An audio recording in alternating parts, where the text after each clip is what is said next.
Disneyland, l'endroit où le monde entier se rejoint pour célébrer le parc le plus convoité de la planète. Les yeux s'émerveillent, les papilles frétillent à la vue d'une friandise sucrée et chaque attraction fait battre notre cœur de bonheur. À la fin de la journée, nous nous endormons avec des étoiles plein les yeux, rêvant encore de ce monde merveilleux, gravé à jamais dans notre mémoire. Ouais, c'est ça.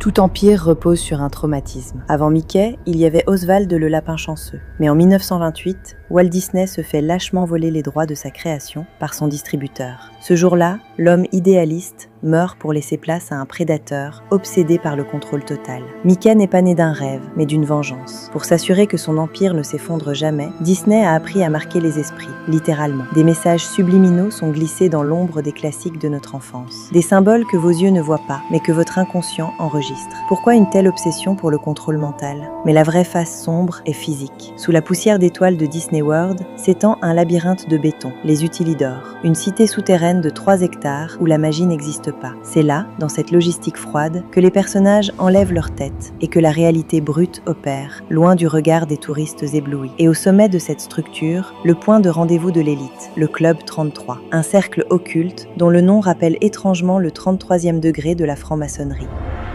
C'est ici que les figures de pouvoir et de notoriété se rejoignent pour décider de l'avenir, derrière des portes closes. La magie est pour les enfants, le pouvoir est pour ceux qui entrent au 33. L'Empire Disney est une machine, les paillettes sont pour les touristes. Le pouvoir, lui, se cache derrière la porte 33. Walt a perdu son premier lapin, alors il a décidé de posséder le monde entier.